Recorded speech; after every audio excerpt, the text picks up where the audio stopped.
Je voudrais bien, évidemment, monsieur le maire.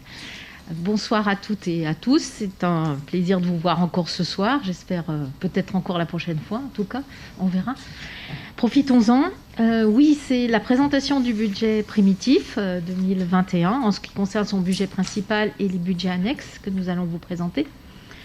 Vous savez que le débat d'orientation budgétaire qui s'est tenu le 4 mars a retracé dans son rapport la situation financière de la ville, ses indicateurs favorables, et ainsi porter à votre attention les axes d'intervention et de dessiner les perspectives d'évolution que nous avons choisies.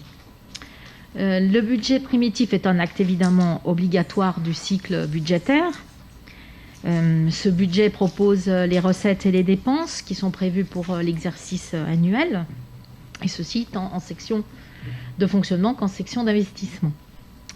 Différents documents vous ont été adressés et c'est vrai que nous allons y faire référence tout au long de la présentation. En tout cas, ils sont notre base.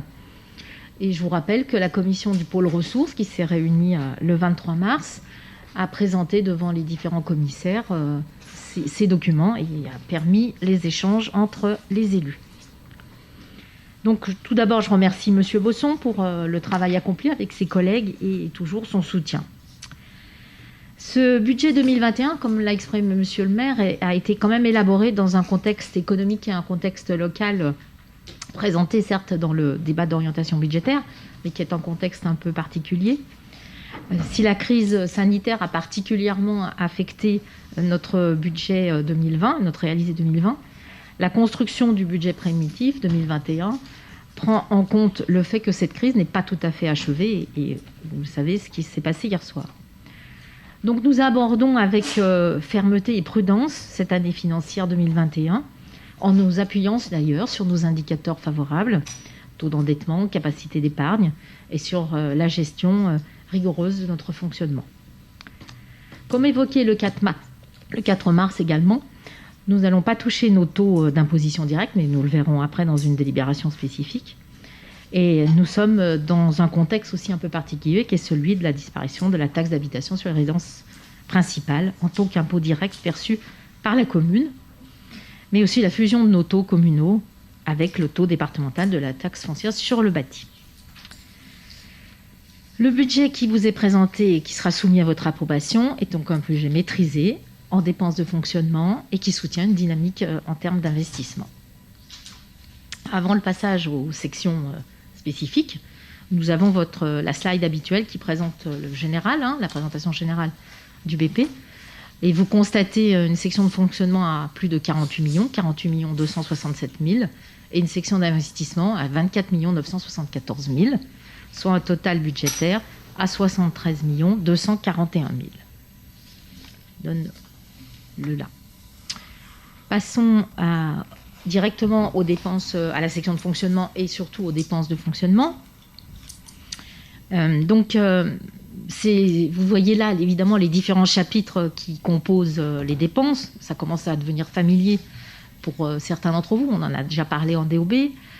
Nous prévoyons donc un total de dépenses de 48 267 131, mais les dépenses réelles sont prévues, elles, à 45 064 107. Et nous sommes donc dans une diminution de 0,49% par rapport à 2020, au BP 2020. Les dépenses courantes, elles, s'élèvent à 44 200 000. C'est donc bien une maîtrise réelle de nos dépenses, comme nous l'avions déjà fait en année 2020 et 2019, mais nous avons une maîtrise de nos dépenses, tout en répondant aux besoins de nos habitants. Si on regarde quelques-uns de ces éléments que vous voyez sous vos yeux, je commencerai par les charges à caractère général, qui sont à plus de 10 706 000, qui sont dans une diminution de plus d'1%, 1,4, et donc maîtrisées. Elles sont marquées, on le verra dans les comptes après, mais je vais aller assez rapidement, par un changement comptable, de ligne comptable, en fait, pour une partie des dépenses de trait d'union, en charge de personnel. Et elles sont composées des différents comptes que vous voyez là, achats, services extérieurs, autres services extérieurs, impôts et taxes. Les éléments qui marquent dans ces 4 comptes sont principalement pour le compte achat, qui lui est en baisse de 7,99%. Évidemment, c'est le transfert dont j'ai parlé des dépenses de trait d'union, mais c'est aussi des dépenses en baisse au niveau des carburants, de l'énergie, comme c'est indiqué. Pour les comptes extérieurs, les services extérieurs, nous sommes sur une hausse de 3%. Là, on retrouve là aussi le transfert évoqué de trait d'union, mais aussi une hausse d'entretien des bâtiments, de nos bâtiments, et puis quelques éléments au niveau de la recherche, notamment par un géoréférencement nécessaire pour le CIAN. Les comptes autres services extérieurs qui sont en quasi-stabilité avec des éléments importants sur les frais de transport collectif pour les écoles, des frais de gardiennage qui augmentent aussi, mais des baisses liées aux frais d'affranchissement ou les frais d'annonce, mais également des baisses pour les frais pour les fêtes prévues. Et enfin l'impôt et taxes, donc là en baisse de plus d'1%. Pour le chapitre 012, qui est le chapitre des charges de personnel, vous avez là aussi une baisse qui est indiquée de 0,5%. Nous en avions parlé en DOB, vous vous souvenez.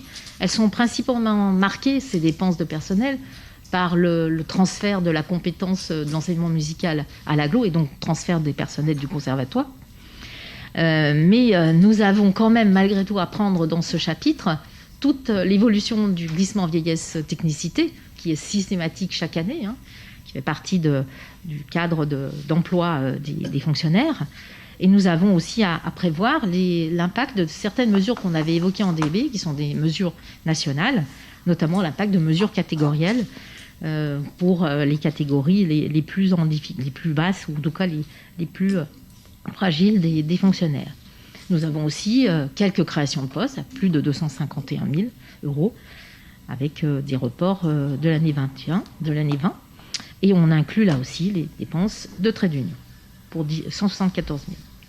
Je passe sur les atténuations de produits à 47 000. Les autres charges de gestion courante en progression de 2,13%, s'élèvent à plus de 6 millions. Nous sommes là sur les éléments liés aux subventions, les subventions à hauteur de plus de 4 969 000. Là, on trouve la participation au CCAS qui est en augmentation de 55 000. Mais nous avons aussi un élément marquant que nous avions évoqué, qui sont les hausses de subventions, notamment la hausse de subventions en faveur des écoles privées, à plus de 40 000. Donc ça, c'est une disposition de l'État, mais nous avons à y faire face.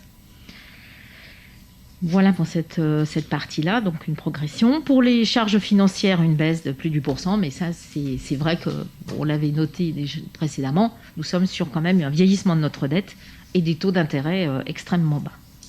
Des dépenses imprévues. Et enfin, vous voyez en fin de présentation, enfin fin de cadre de la slide, un autofinancement qui s'élève à 3 203 024. Donc c'est vrai que ça fait un pourcentage impressionnant par rapport au BP de l'année 2020.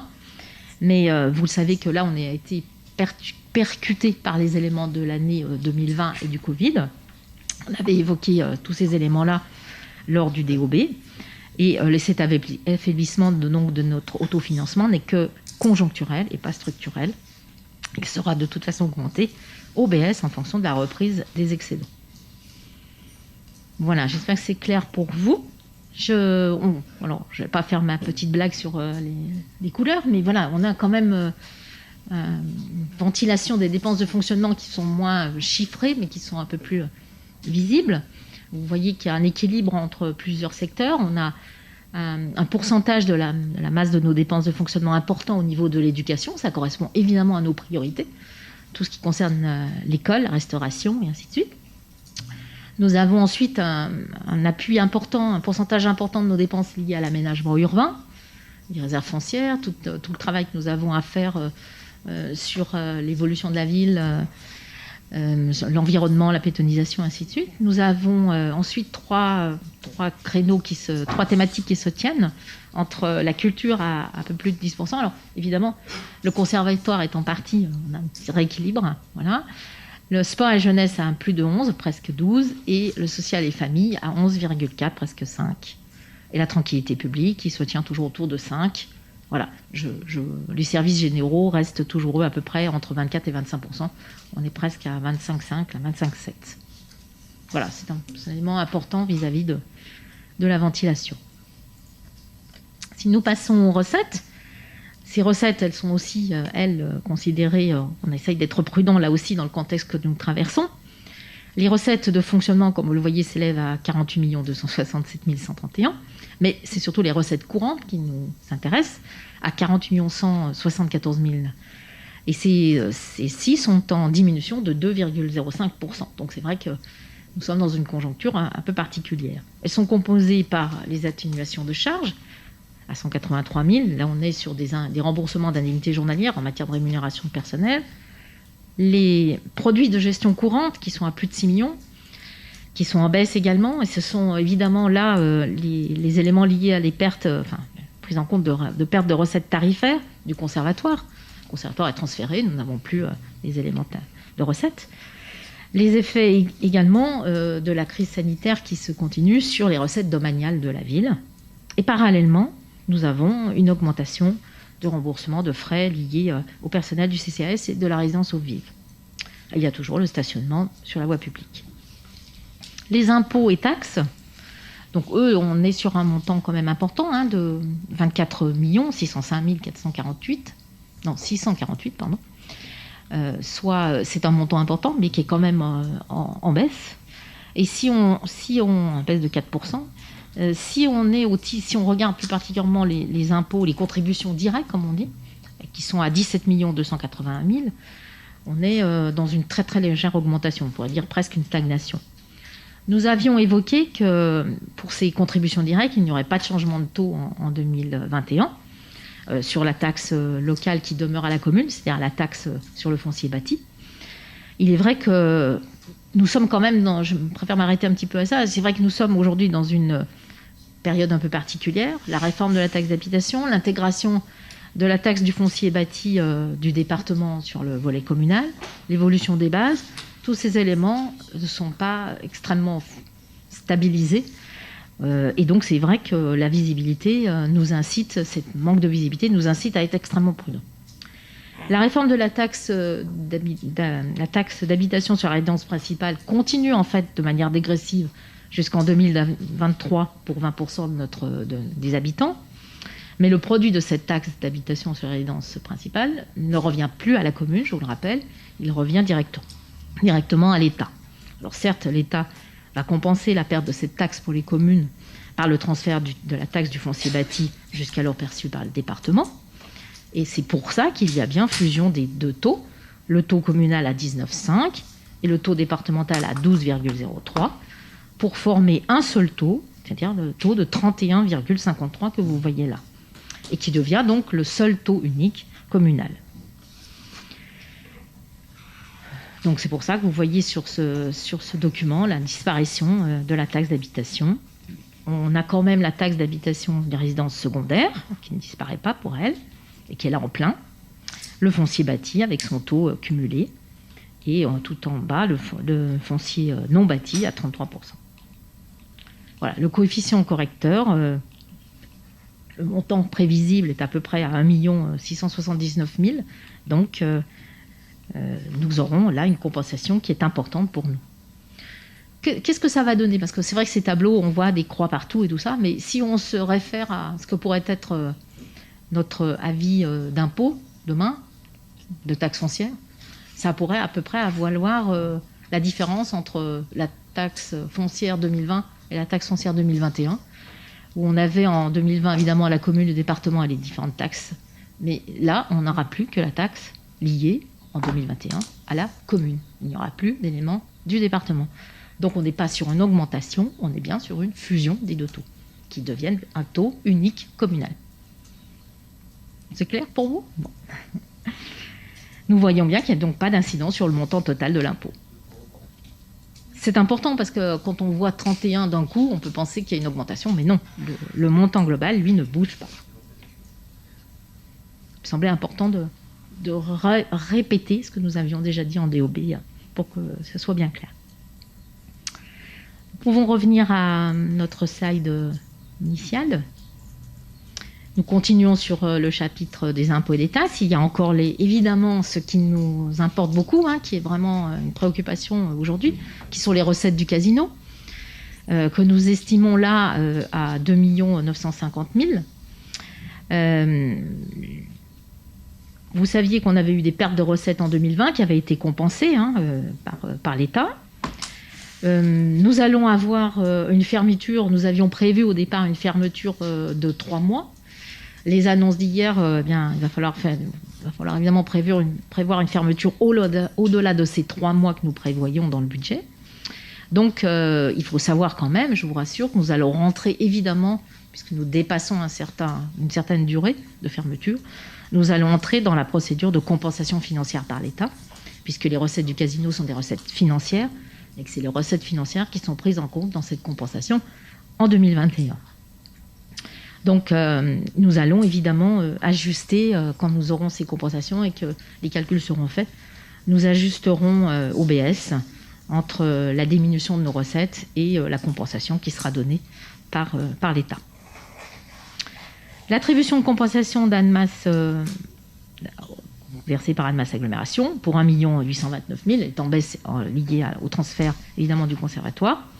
Les dotations aux subventions et participations pour 16 767 000, avec une légère augmentation, très très faible, mais si la dotation forfaitaire est quant à elle quasiment stable, plus de 3 millions, la dotation de solidarité urbaine, elle, augmente à 1 280 000, et nous avons toujours des participations de la CAF en hausse, qui sont liées à nos actions évidemment, à plus de 1 190 000. Et nous avons aussi une caractéristique dans nos recettes, c'est les fonds genevois ou la contribution financière genevoise, que nous avons là encore cette année estimé prudemment, et donc à 10 100 000. Nous sommes là à peu près à 900 000 de moins que le réalisé 2020, monsieur le maire.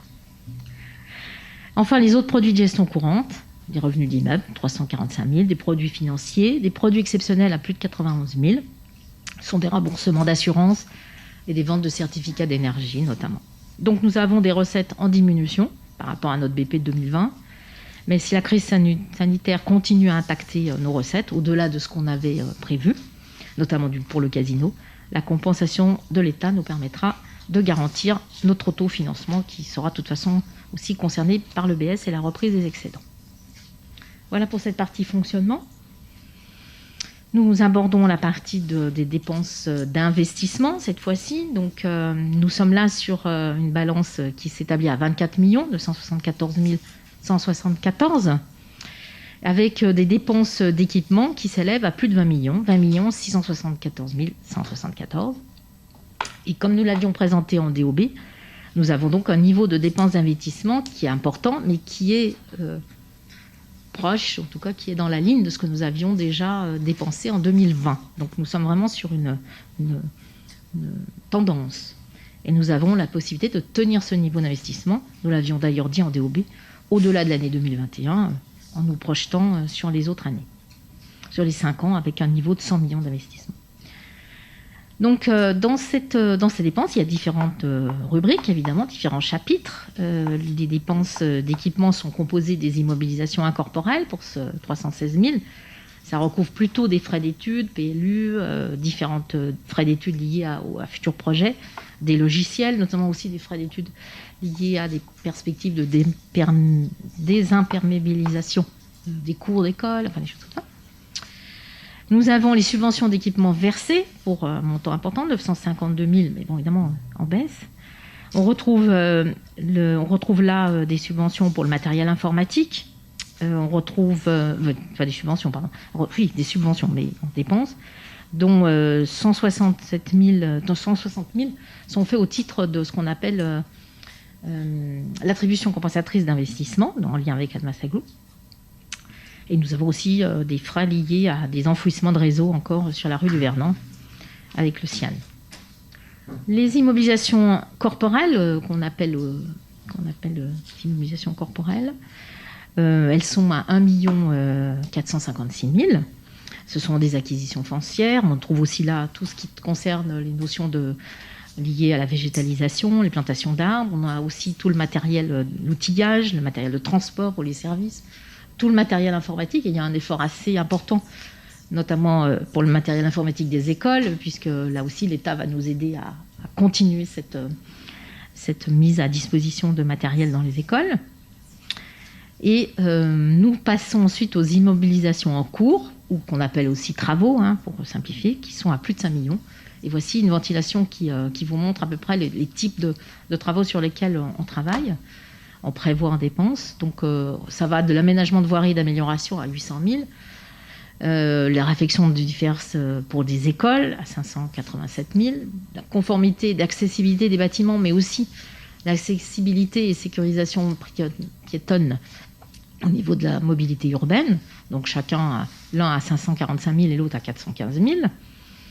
Le schéma d'espace vert urbain, donc ça c'est quelque chose qu'on continue à 285 000. Bon, je ne vais pas tout vous noter, mais vous voyez qu'il y a aussi le stade Jantet, l'éclairage public qu'on poursuit à plus de 200 000, mur d'escalade de la maison des sports à 150 000, les espaces publics 125 000, les ferrés au Gauguin, pardon, je ne vous l'ai pas dit, et 80 000 pour l'extension de la vidéo protection.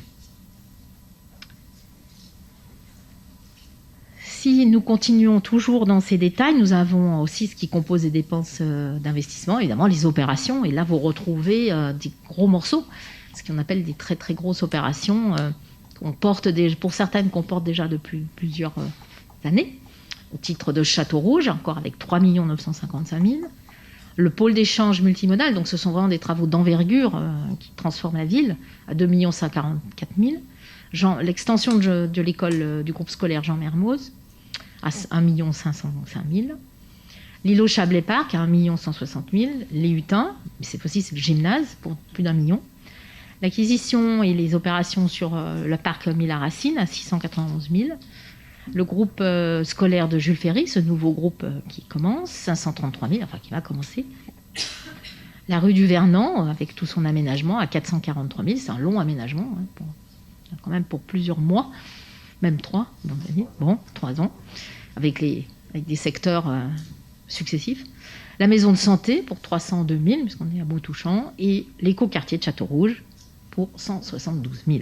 Donc des opérations très diverses, mais vous voyez des opérations anciennes, je ne vais pas dire qu'elles s'achèvent, mais enfin quasiment, et des opérations nouvelles sur lesquelles nous commençons à travailler. Voilà pour ces dépenses d'équipement, donc vous voyez quelque chose qui est très large.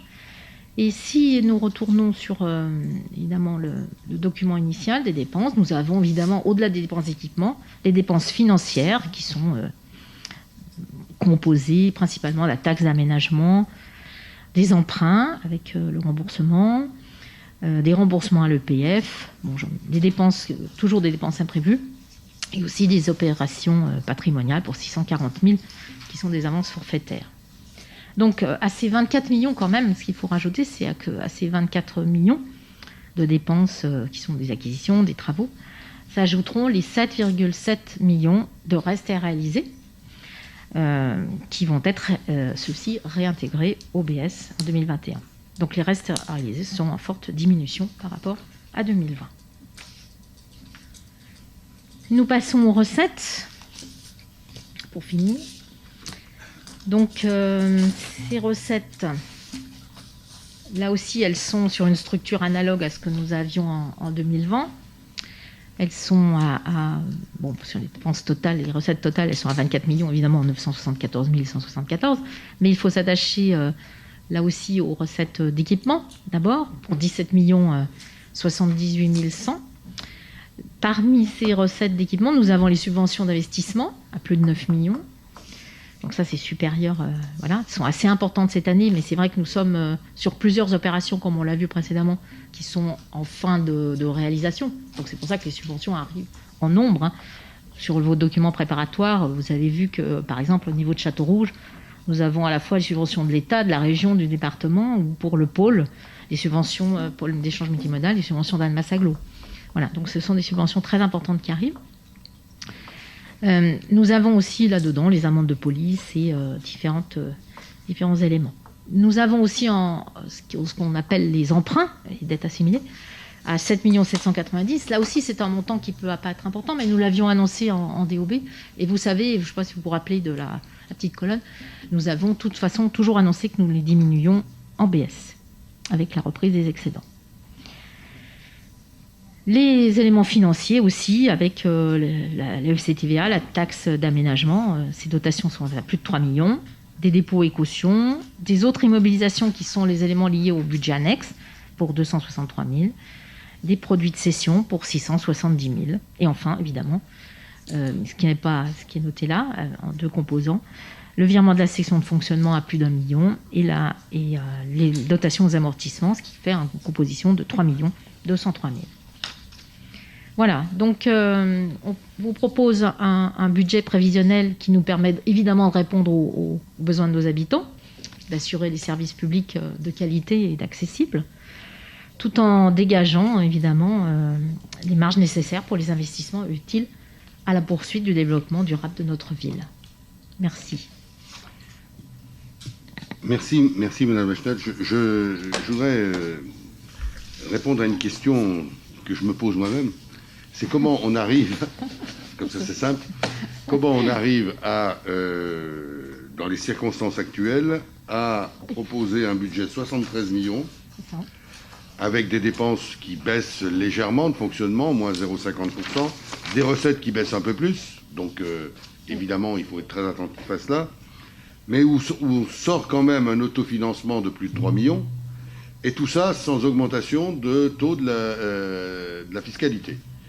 Je pense qu'il est utile de rappeler ce que vous connaissez, puisqu'on l'a présenté ici lors du débat budgétaire, qu'il y a quelques données qui structurent nos finances dans cette ville et qui nous permettent d'aller, en étant le plus vigilant possible, d'aller dans le sens qui vous a été présenté par Dominique Lachenal.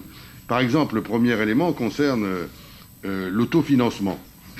L'autofinancement, si vous voyez le graphique qui est sous les yeux, vous voyez que l'autofinancement qui sort au BP, c'est-à-dire cet autofinancement d'environ 3 millions, d'un tout petit peu plus de 3 millions, c'est la colonne bleue foncée de 2021, elle est en retrait par rapport à 2020. Et si vous faites le calcul, vous vous apercevez que ce retrait, c'est exactement la perte que l'on a eue liée à la crise Covid d'environ 800 000 €. Voilà. Donc c'est le coût de la crise, elle est là. Il est là, ce coût. Il est dans cette baisse de l'autofinancement. Mais on sait que par la gestion que nous avons, et grâce notamment à la reprise des excédents du BS qu'on commence à avoir et qu'on aura la prochaine fois dans le cadre du compte, la prochaine fois ou la fois d'après, je ne sais plus, dans le cadre du compte administratif, avec les chiffres précis, que l'on va pouvoir quand même avoir un autofinancement qui sera à peu près égal à celui de l'année précédente.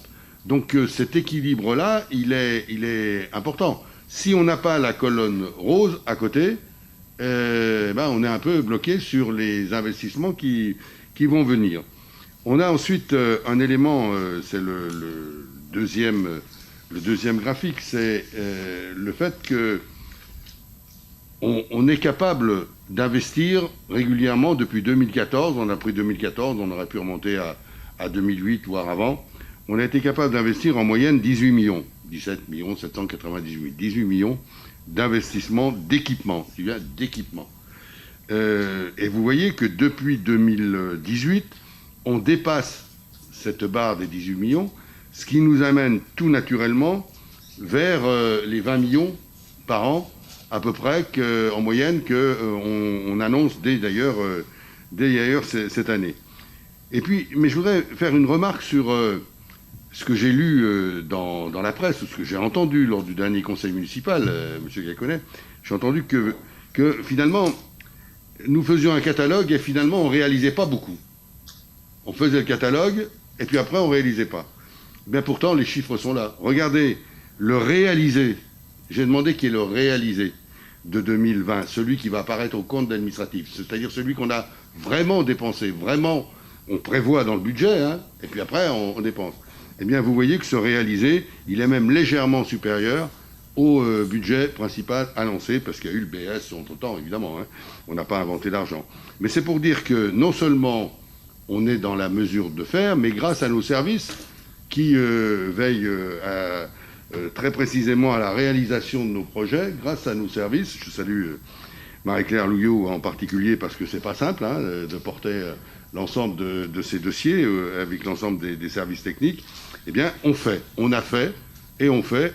Donc ce que l'on annonce, on le fait, année après année, je tenais à le souligner. Et finalement, si on y arrive, c'est encore en ayant recours à un emprunt limité. Alors, j'en fais pas une gloire, l'emprunt limité, parce qu'on peut emprunter, hein, c'est quelque chose d'important, mais il faut savoir que d'abord, c'est une réserve, avoir des possibilités d'emprunt au cas où il y a un sale coup qui arrive dans un budget, c'est quelque chose d'important. Mais en plus, cet emprunt limité fait que nous avons des finances saines et on n'a pas de pression sur nos finances dans le cadre des remboursements des emprunts.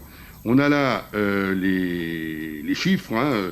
Vous voyez qu'entre ce que l'on prévoit au BP, mais ça c'est normal, ce qu'on prévoit au BP c'est toujours plus haut, et comme on intègre des réalisés, des éléments des non réalisés ensuite, eh bien on arrive à un chiffre différent. On était à 4 millions en 2020, on sera sans doute, on le verra avec les excédents présentés lors du compte administratif, on verra si on est à 4002, mais c'est à peu près les estimations de nos services financiers. Ce qui nous met en termes d'endettement, un endettement qui est stabilisé. Vous voyez, les colonnes sont assez claires. Hein. Il est stabilisé entre 28 et 30, quoi. C'est à peu près ça. Voilà notre endettement. On maintient cet endettement-là, donc on emprunte pour ça. On sait que ça nous permet de réaliser les objectifs que l'on a en termes d'investissement qu'on a fait. Ça nous permet aussi de répondre en fonctionnement aux besoins des Annemassiens. Et puis, on a un petit graphique en bleu qui nous montre la capacité de désendettement rapportée à la dette en nombre d'années. C'est-à-dire que il fallait rembourser d'un seul coup, on aurait 3 années 90, 4 années, quoi, pour rembourser notre dette totalement. Alors que vous voyez que les moyennes des villes de France, c'est l'association à laquelle on appartient et qui est des villes moyennes, des villes entre 10 et 100 000 habitants. Alors on n'a pas les chiffres pour 2019-2020, mais est aux alentours de 6 années et quelques. Ce qui reste un bon chiffre en moyenne, hein, puisque le contrôle financier nous dit attention, sonne la sonnette d'alarme aux alentours quand on atteint 10 ans ou voire un peu plus. Hein. C'est un moment où on dit faites attention. Donc voilà, ça c'est un élément qui montre qu'on a une capacité d'emprunt qui peut nous permettre d'être utilisé. Moi, je ne dis pas qu'un jour on n'utilisera pas plus, d'être utilisé si on en a besoin par rapport à des objectifs que l'on a ou s'il y a en termes de recettes un mauvais coup, quoi. Un mauvais coup. Et ce qui nous permet, et c'est la dernière diapo que je voulais vous présenter ce soir, que je vous représente en quelque sorte, parce que Madame Lachenal avait présenté lors du conseil précédent, c'est que la capacité d'investissement estimée avec ces bases-là, avec ces éléments-là, sur la période 2021-2025, c'est-à-dire sur les 5 ans qui sont là, eh bien, de 100 millions d'euros, 5 fois 20 millions. Voilà. Ces 5 fois 20 millions, c'est ce que nous sommes en capacité d'investir et de réaliser, comme je l'ai montré tout à l'heure, parce qu'on met 20 millions et on réalise derrière les 20 millions. C'est ce qui est, encore une fois, mis en avant dans la gestion de la ville. Évidemment, tout ça, encore une fois, en maintenant les taux de fiscalité au niveau où ils sont. Voilà ce que je voulais rappeler pour bien resituer le budget que Mme Lachenal vous a présenté dans le cadre général de l'équilibre financier de cette ville. Je veux donner la parole, bien évidemment, au débat. C'est Monsieur Iaconet, je vous laisse la parole, bien volontiers. Le débat a déjà eu lieu, il y a eu le ROB, il y a eu le DOB, on ne va pas non plus refaire tout l'historique. Non, c'est par rapport à votre catalogue, enfin je reviens toujours au même catalogue, je comprends votre position, vous êtes fier, vous investissez 21 millions, ça reste malgré tout un catalogue. Quand vous avez 20 lignes et que vous mettez 1 million sur chaque ligne, ça fait 20 millions. Voilà. Maintenant, les projets, je prends quelques-uns. Après, vous allez me dire, j'ai des contre-exemples. Je sais que vous allez me trouver des contre-exemples. Et j'aurai pas de problème à les écouter. La Maison de la Mémoire, on en a parlé il y a 2 ans. Expliquez-moi pourquoi aujourd'hui, rien ne se fait. Alors vous allez me dire, oui, il y a des études, il y a des choses. Ok. Il y a 3 ans qu'on en parle, 3 ans qu'on l'a voté au conseil municipal. Alors, on peut les mettre sur les tableaux, sur les graphiques, il n'y a pas de problème. On peut mettre une ligne à côté à 100 000, il n'y a pas de problème. Mais à un moment donné, c'est bien des catalogues. Je prends l'exemple aussi des vestiaires du Jeantais. Jeantais, ça fait 5 ans qu'on en parle. Ça fait 5 ans qu'on les voit. Et là, vous nous remettez sur la ligne. Donc, ce que je veux dire par là, c'est que je préférais, et je le redis, après on peut ne pas être d'accord, bien évidemment, c'est le débat. Je préférais en voir moins sur les slides, mais qu'on les voie avancer un peu plus vite. Je prends l'exemple, et je me suis replongé, j'aime peut-être un peu l'histoire, mais je me suis replongé dans votre débat en 2008 avec François Vigny. On parlait de l'alimentaire, vous direz, ça va se faire dans le mandat. Je le vois, vous étiez encore dans la brasserie qui est sur la place de la Libération. Donc, vous en annoncez beaucoup. Il y en a qui prennent un temps correct, bravo, c'est bien. Il y en a qui prennent un temps monumental. Et c'est pour ça que de les voir réapparaître à chaque fois, c'est quelque chose d'usant. Et finalement, il faudrait en annoncer moins, en faire plus et peut-être plus vite. Merci. Vous avez repris. Moi, je veux bien. On peut répondre bien évidemment à ces éléments. Je vais laisser Michel Boucher donner une interprétation, mais il y a une chose que je ne comprends pas dans votre démarche. Il y a des choses qui sont justes dans votre démarche, dans votre remarque, et qu'on partage. Moi, qui suis très attaché à la Maison de la Mémoire, je dis que, si on peut accélérer, on accélérera. Seulement, ça ne se fait pas comme ça. Il y a une maison, il y a des éléments qui sont en place, il y a des associations à aller voir, il y a du travail qui se construit, et on ne fait pas comme ça pour dire, tiens, on le met et on réalise. Non, oui, mais 3 ans, c'est un projet qui est important, qui est à apporter en partenariat qui est compliqué. Je souhaite vraiment que cette Maison de la Mémoire avance. Je partage aussi l'alimentaire, oui, bien sûr. Sauf qu'on a travaillé sur ces sujets et qu'aujourd'hui, jusqu'à aujourd'hui, on est en train de voir la moyen de le faire. Juridiquement, c'était très compliqué. Eh oui, qu'est-ce que vous voulez ? 13 ans. Ben oui, mais ça a été compliqué. Il y avait d'autres... Excusez-moi, M. Gaconnet. Il y avait d'autres priorités à un moment donné, notamment les écoles, qu'il fallait faire. Eh bien, on est aussi là, dans la capacité de faire des choix, de réaliser pour avoir. Et quand même, je la connais. Vous ne pouvez pas dire qu'on inscrit de l'argent et qu'on ne fait pas. Les 20 millions, on ne les met pas nulle part, on ne les jette pas par la fenêtre. On fait bien 20 millions de réalisations. Oui, par petites touches. Ah les petites touches, moi j'aimerais bien que Château-Rouge soit une petite touche, que la nouvelle école soit une petite touche. L'école Claudel, c'est 17 millions, hein. Voilà, une petite touche. Mais elle est réalisée. Et chaque chose en son temps, et on arrive à réaliser le maximum. Je pense que vous voulez nous faire croire que finalement on ne fait pas volontairement. Je crois que vous vous trompez complètement. On avance sur les projets qui peuvent avancer. Tous les projets n'avancent pas à la même vitesse. Je le dis toujours en plaisantant, depuis que je suis élu, et pas maire, mais depuis 1995, la première chose que j'ai apprise, c'est la patience. Voilà. Et bien cette patience, j'aimerais bien, M. Gaconnet, que vous en fassiez preuve aussi sur la réalisation des différents projets. Monsieur Boucher. Oui, non, je vais redire j'ai prévu de dire exactement ça sur la patience. Ce qui est assez drôle, M. Gaconnet, c'est que vous prenez 2 exemples qui... Laissez-moi terminer, vous avez l'air en pleine forme ce soir et très énervé, calmez-vous, tout va bien. Vous prenez 2 exemples qui sont très chers à Monsieur le maire. Je ne dis pas que le 3e ne l'est pas, mais je peux vous dire que la Maison de la Mémoire et la halle alimentaire, s'il y en a bien un dans cette salle qui est volontaire sur ces 2 projets-là et qui les porte, c'est bien lui. Donc ce n'est pas une question de volonté, c'est qu'il y a des projets qui sont plus longs à concevoir que d'autres, tout simplement. Et je vais terminer par un petit pic, puisque vous avez l'air bien en forme aujourd'hui, puis qu'on est le 1er avril. Donc je vous l'avais déjà dit en commission, j'espère qu'au moins ce jour-là, on aura une surprise particulière de l'opposition votant le budget, mais vous m'avez déjà dit que ça ne serait pas le cas. Donc ça sera... Juste un point.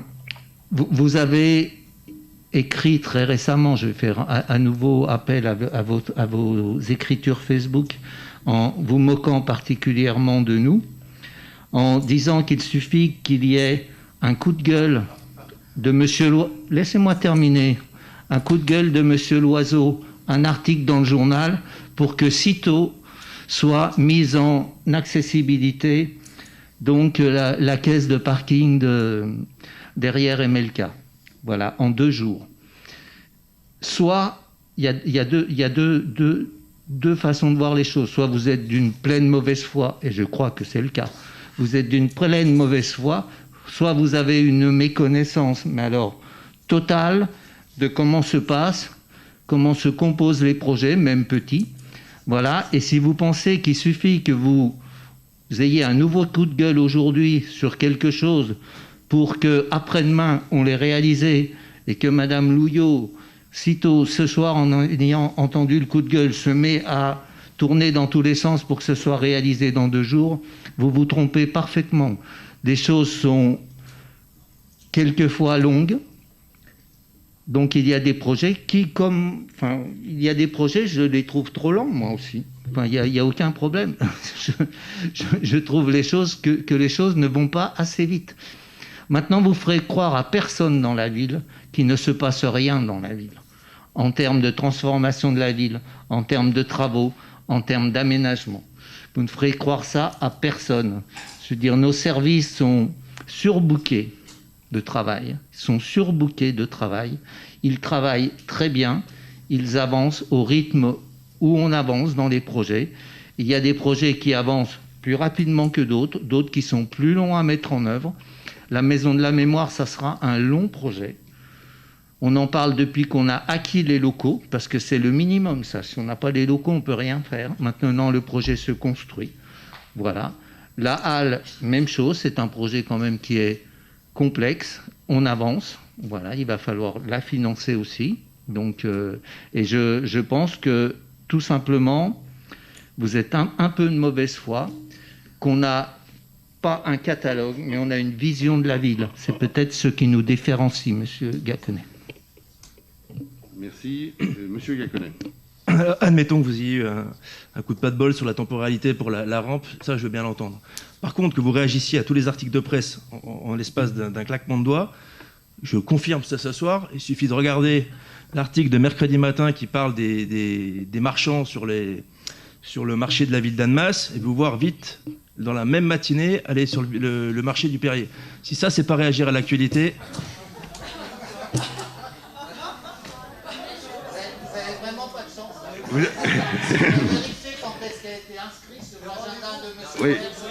Oui, vous avez...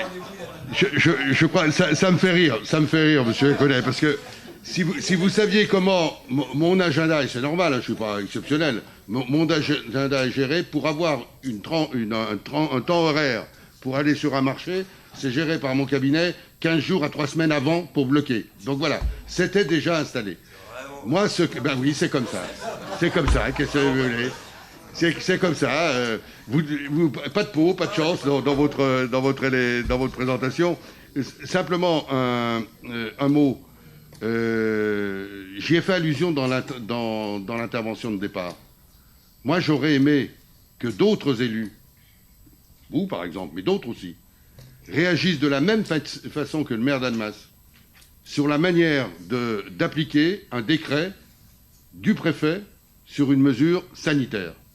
Moi, je suis très étonné que des élus aient pu aller à l'encontre de pour faire du clientélisme, je ne dis pas vous, hein, je le dis plus général, en refusant d'appliquer ce décret.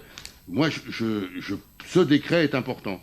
Et quand on l'applique et qu'on voit que le soir même, ou 2 soirs après, le président de la République dit la même chose et confirme, je dis que quand je faisais appel au sérieux des élus, d'une manière générale, hein, je ne vous vise pas particulièrement, d'une manière générale, je dis qu'il faut qu'on soit là aussi exemplaire. Donc votre exemple, il est doublement faux. Et si j'avais eu un problème, j'aurais peut-être, n'est-ce pas, Monsieur Mehdi, peur d'aller sur les marchés parce qu'il y en a qui m'auraient interpellé. Oui, on a discuté avec des marchands. Bien sûr, on a discuté on a expliqué. Et la plupart des gens ont très très bien compris, tout en regrettant. Voilà, c'est la situation sanitaire d'aujourd'hui. Évidemment, on peut regretter. Comme moi, je regrette. Je regarde Nabil. Comme moi, je regrette la fermeture des salles de culture. Oui, je regrette. Mais qu'est-ce qui est le plus important aujourd'hui? Moi, je n'ai pas manifesté pour la réouverture des salles de gym fermées. Parce que je pense que c'est très bien les salles de gym fermées. C'est très très bien. Mais dans période sanitaire, c'est quand même pas la priorité. Je pense que la priorité, c'est la santé des gens. Et là, c'est cet exemple-là que je mettais en avant. Et j'ai pas, tous les élus n'ont pas procédé de la même manière. Voilà, donc attention, prenez bien vos exemples, c'est mieux quand vous souhaitez nous mettre en difficulté, même si c'est votre rôle. Je vous redonne la parole et puis on va arrêter ce débat. Il faut donc citer les personnes. Parler de Virginie Duby-Muller et d'Estelle Boucher, qui n'est ni plus ni moins que le binôme de votre conseiller municipal ici. Ah mais c'était dans la presse, donc vous avez... Donc oui, mais, il faut dire, il faut citer parfois, il faut aller plus loin. Ben, merci de le citer. Merci de le citer. Est-ce qu'il y a d'autres interventions? Non, pas d'autres interventions. Est-ce que sur le budget, vous voulez un complément ou il y a d'autres questions qui vous sont posées? Pas d'autres questions? Eh bien, écoutez, je mets ce budget aux voix. Est-ce qu'il y a des votes contre? Il y a des votes contre, dont 1, 2, 3, 4, 5, tous les représentants de l'opposition ici présents et évidemment les procurations, bien évidemment. Est-ce qu'il y a des votes pour? Est-ce qu'il y a des abstentions? Une abstention, Madame Malpighi. Donc voilà le résultat. Eh bien, merci, c'est ce budget. Et puis, pour renforcer les arguments qu'on a utilisés dans le dialogue bien normal entre l'opposition et la majorité, le compte administratif montrera, et on insistera, moi je demande à Madame Lachenal d'insister sur ce qui a été réalisé dans le compte administratif, c'est-à-dire ce qu'on a fait en 2020, y compris voir combien un projet prend de temps, année après année, comment il est financé pour arriver au bout à sa réalisation. C'est pour ça qu'il y a forcément des petits morceaux. Parce qu'un projet, si je prends une école ou si je prends Château-Rouge, on ne met pas le coût de Château-Rouge, je sais pas, c'est 10-12 millions. On ne met pas 12 millions à un budget et on le fait. Ça dure 3 ans, sans parler des études qui sont avant. Voilà, donc on met des petites touches, oui, mais ça forme un tout. Et c'est ce qu'on essayera de montrer très précisément lors du compte administratif. Merci pour... cet échange concernant le budget.